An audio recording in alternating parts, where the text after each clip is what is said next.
რაც შეეხება თქვენ კითხვას, ხო, საქართველოსთვის დღეს არის ერთ-ერთი ყველაზე მნიშვნელოვანი გზაგასაყარი ზოგადად და 31 აგვისტო მნიშვნელოვანი თარიღია აი ამ დიდ გზაგასაყარზე, როდესაც ჩვენი სიცოცხლის მანძილზე ჩვენ გვაქვს შანსი, რომ საქართველო იყოს მართლა მშვიდობიანი ქვეყანა, რომ საქართველოში იყოს კეთილდღეობა, რომ საქართველოში იყოს ევროპული დონის ცხოვრება, ამ ყოველთვის დაყვანა მხოლოდ კობახიძისნაირი იაფასიან არარაობებს შეუძლიათ და ქართული ოცნების აი ამ სხვადასხვა ზოგი სკამზე, ზოგი ფულზე, ზოგი რაღაცა ეგრეთ წოდებულ პალაჟენიაზე და 1000 რამეზე დახამებული ადამიანებს შეუძლიათ და მათი გაქანების ხალხს რომ მთელი ეს პროცესი დაიყვანოს ვიზებამდე. სინამდვილეში ეს არის რეგრესი, ეს არის უკან გადადგმული ნაბიჯი. ეს არის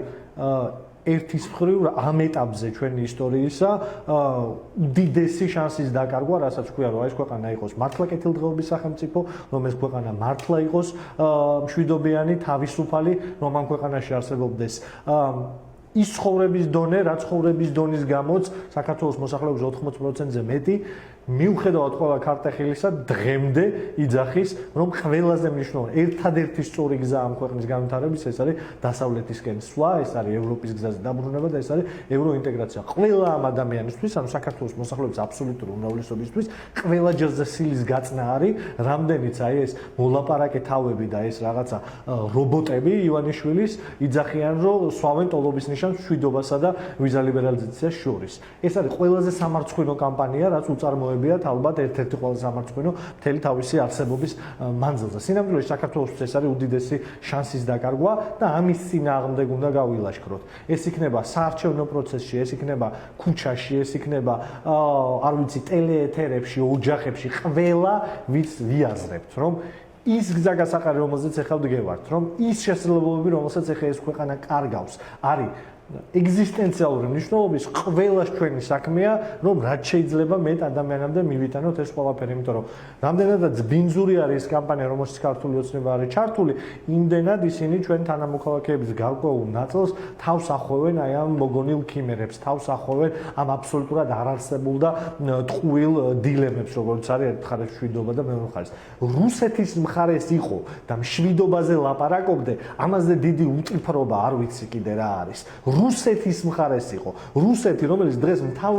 მთავარი ომის მომტანი არის სამყაროსთვის, რომელსაც ომი, სისხლი, სიკვდილი, გაუპატიურება ჯოჯოხეთში აქვს ყველგან, სადაც მიდის. და ჩვენ მოკლემეხსიერების ხალხი ხო არა ვართ, ჩემო ძვირფასო მეგობრებო. ჩვენ ეს ყველაფერი გადავიტანეთ აი აგერ 2008 წელს ერთ-ერთი ყველაზე გმირ უკრაინელ ხარჯზე სულ ცოტათი ადრე გადავიტანეთ, რას ნიშნავს რუსის შემოსვლა, რას ნიშნავს რუსი, როდესაც გადაწყვეტს, რომ შენ თათი უნდა დაგადოს და მისი გავლენის სფერო იყო. ეს ნიშნავს გაუპატიურებას, ეს ნიშნავს გაუპატიურებულ ქალებს, ეს ნიშნავს დახოცილ ჯარისკაცებს, ეს ნიშნავს ნაწამებ მშვიდობიან მოსახლეობას, ეს ნიშნავს მარადიორებს, ეს ნიშნავს უკან დახევას 30-50 წლით. და ამ იდეის დამცველები, ღია დამცველები, კობახიძეები და სხვები, პირდაპირ სუკის აგენტები რო ლაპარაკობენ მშვიდობაზე, რა თქმა უნდა სიგიჟე, ამიტომ ყველა ძალისხმევა უნდა იყოს მიმართული იგითკენ, რომ ჩვენი მეტი თანამოქალაქე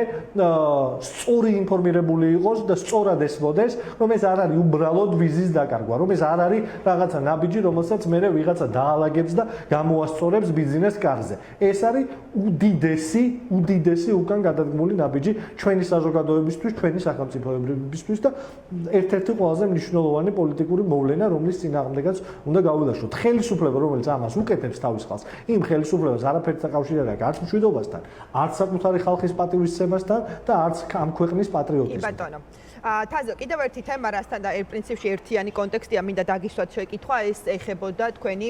კოლეგა ოპოზიციური პოლიტიკური პარტიების დღევანდელ განცხადებას, გულისხმობ, რომ აოპოზიციური პარტიის განცხადებას დღეს ჰქონდათ ბრიფინგი, 13 სექტემბერს დაანონსეს აქცია, ისაუბრეს სწორედ აი 31 აგვისტოზე აი ვიზა ლიბერალიზაციის შეჩერების საფრთხეზე და ასე შემდეგ და აქვე კიდევ ერთხელ იყო მოწოდება თქვენი მისამართით, გულისხმობ იმ პარტიების მისამართით, ვინც იღებთ თვითმმართველობის არჩევნებში მონაწილეობას, რომ ესეთ რამეს ამბობენ, რომ უარი თქვით 4 ოქტომბრის რუსულ სპეცოპერაციაში მონაწილეობაზე და დაუბრუნდით ერთობასო კიდევ ერთხელ მოგიწოდეს კოლეგებმა. აი რას უპასუხებდით მათ ამოწოდებას და რა ვიცი, შეუერთდებით თუ არა თუნდაც 13 სექტემბერს აქციაზე, რომელიც დაანონსდა მათი მხრიდან. აი რა წინა კითხვაზე გითხარით ამ თვალსაზრისით 13 სექტემბერი თუ 4 ოქტომბერი ჩვენთვის არის ყოველდღე მნიშვნელოვანია რომ რაც შეიძლება მეტ მოქალაქემდე მივიტანოთ ჩვენი სათქმელი, რაც შეიძლება მეტ მოქალაქეს ვლაპარაკოთ თავის პრობლემებზე, იმ პრობლემებზე, რომლითაც ჩვენი ქვეყანა არ გავს ევროპას და რომლითაც არის დაშორებული ევროპას, ეს არის ის კეთილდღეობა, რა კეთილდღეობაში ცხოვრების შანსი ჩვენ თანამოქალაქეებს აი ეხა დღეს აქ და ახლა აქვს და ამას კარგავს და აი ეს პროცესი რაშიც ჩვენ ეხა ჩართული ვართ საშუალებას გვაძლევსო მეტ ადამიანს ვლაპარაკოთ ამაზე მე დიდ წარმატებას უსურვებ ჩემს კოლეგებს ჩვენს თანამებრძოლებს აი კიდევ ერთი დემონსტრება იმის რომ ჩვენ საერთო ეს გვაქვს აი ამ სახელმწიფოს სწორი განვითარება არის ის საერთო რაც გვაერთიანებს ყველას ვინც ივანიშვილის წინააღმდეგ გვიბრძვით ყველას ვისაც პროდასავლური ოპოზიცია ქვია თუ ყველა იმ ჩვენ თანამოქალაქეებს ვინც იბრძვის დღეს რუსთაველზე, სხვა ფორმით, აქტივიზმში, პოლიტიკურ ველზე თუ ასე შემდეგ და ასე შემდეგ. წარმატებას უსურვებ 13 სექტემბერსაც, წარმატებას უსურვებ იმ ხალხსაც, ვინც 4 ოქტომბერს იძახის, რომ მნიშვნელოვანი თარიღი აგრეთვე და აქცია უნდა იყოს, ჩემთვის ეს ძალიან ისეთი მნიშვნელოვანი ამბავია, მაგრამ კიდევ ერთხელ ვამბობ, ჩვენთვის ეს დღეს, აი ამ ეტაპზე, ჩვენი პოლიტიკური გზის არის ყოველდღიური საქმიანობა, ჩვენი წევრები, ჩემი თანამებრძოლები, ჩვენ ყველანი ჩართული ვართ იმაში, რომ ყოველდღიურად ეს სათქმელი მივიტანოთ ბევრ ადამიანამდე. 13-ში იქნება ეს, 4-ში იქნება თუ შემდგომში, ჩვენ ძალიან კარგად გვაქვს გააზრებული ამ ზოგადად საპროტესტო მოძრაობის მნიშვნელობა, დემონსტრაციების მნიშვნელობა, რუსთაველის მნიშვნელობა და აგრეთვე იმის მნიშვნელობა, რომ რაც შეიძლება მეტ ადამიანი აი ამ კამპანიის შედეგად, იმ არასწორად გადგმული ნაბიჯების შედეგად ქართული ოცნება რასაც აკეთებს, ბევრად მეტი ადამიანი იყოს ჩართული ზოგად საპროტესტო პროცესში ხვალ, ვიდრე არის დღეს. ეს არის ჩვენი მიზანის დარწმუნებული ვარ, ეს არის იმ ჩვენი კოლეგების მიზანიც, ვინც იქ არის.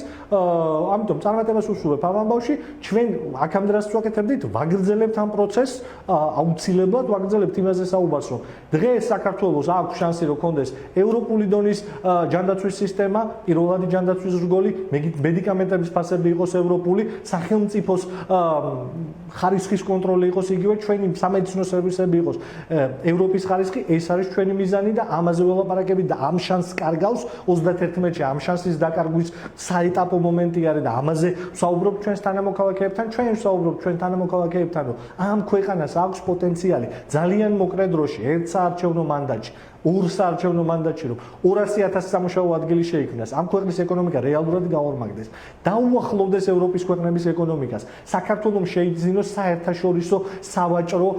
საერთაშორისო გლობალურ ეკონომიკაში თავისი რეალური როლი, რომელ როლსაც დღეს იგივე აი ჩვენ გარეშე ჩვენი მეზობლები და ჩვენი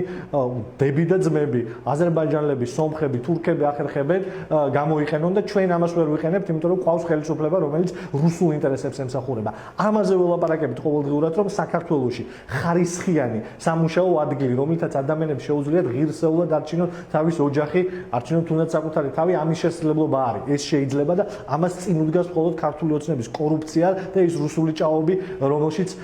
ჩვენ ვიმყოფებით. რომ ეს ქვეყანა შეიძლება იყოს ისეთივე უსაფრთხო, როგორც არის ევროპის ქვეყნები. ისეთივე სიცოცხლისთვის კარგი და არასაშიში, როგორც არის ევროპის ქვეყნები. ეს ქალაქი შეიძლება იყოს თბილისი, მაგალითად, ქალაქი, რომელშიც არ ინგრევა ყოველი მეორე სახლი, რომელშიც 10,000 სახლი არ არის სიცოცხლისთვის საშიში, რომელშიც გადაადგილება შეიძლება ისე, როგორც ევროპის დედაქალაქებში შეიძლება. ვიღაცისთვის შეიძლება აი ამ დიდ ეგზისტენციალურ პროცესში ეს ეხა რაღაცა საკილიკო თემა იყოს, ჩემთვის ეს არ არის, იმიტომ რომ ჩემთვის გარდა ფასეულ ღირებულებათა სისტემისა, რომელიც რა თქმა უნდა ყველაზე მნიშვნელოვანი დგენელია, ევროპა ეს არის ჩვენი თანამოქალაქეების უკეთესი ყოველდღიურობა, ჩვენი თანამოქალაქეების კეთილდღეობა ყოველდღიურობაში. ამიტომ ეს ყველაფერი ჩემთვის ერთმანეთთან კავშირშია და ამ ადამიანებთან, ამ თემებზე, ჩვენ თანამოქალაქეებთან, ამ თემებზე საუბარი სწორად მიგვაჩნია. ამიტომ ვართ ამ ბრძოლაში. არა იმიტომ რომ რაღაცა ზედმეტად დიდი წარმოდგენა გვაქვს ამ არჩევნების შედეგის, ეს არის თვითმმართველობის არჩევნები, მაგრამ მგონია რომ ეს შანსი უნდა გამოვიყენოთ. ჩვენ ვართ პოლიტიკური პარტია და მე მგონია რომ სანამ და ღმერთმა დაიფაროს ეს ქვეყანა ამიდან, მაგრამ თუ ამ ქვეყნის თავზე რუსული დროშა არ ფრიალებს, თუ ჩვენ ციხეებში არ ვზივართ ყველა, მართალია ჩვენი ყველა პარტიის იქ დღეს იმ ბრიფინგზე დგომით, თუ ჩვენი პარტიის ლიდერები ყველანი ციხეში არიან და სანამ ჩვენ ყველანი ციხეში არა ვართ, სანამ ჩვენ პოლიტიკური პარტიების საქმიანობა არ აგვიგრძელებს, მე ვთვლი რომ ყველა პოლიტიკური ველი უნდა გამოვიყენოთ იმისთვის, რომ რაც შეიძლება მეტი ადამიანი ჩვენს აზრზე გადმოვიყვანოთ და ჩვენი აზრი არის ის, რაც იმ ბრიფინგზე მდგომ ჩემ კოლეგებსაც და ჩვენ გვაერთიანებს ამ ქვეყნის დაბრუნება ევროპულ გზაზე, მაგრამ ამავდროულად ამ ქვეყნის მოქალაქეებისთვის ქალაქების, სოფლების, დაბების და ზოგადად საქართველოს დაბრუნება, გამოგლეჯა ხელიდან ოლიგარქატის რაღაცა რამოდენიმე გაზულუქებული, გამდიდრებული ჩინოვნიკის და მათზე დაშენებული რაღაცა აი ამ კვაზი ბიზნეს სისტემების მათი ხელიდან გამოგლეჯა და საქართველოს მოქალაქეებისთვის გადაცემა. ეს არის ევროპული სახელმწიფო, ასე არის მოწყობილი ევროპული სისტემები. ამიტომ ხო, ეს არის დღეს ჩვენი გზა და არჩევანი, მე შეფასებას ამ საკითხზე ვერ გავაკეთებ.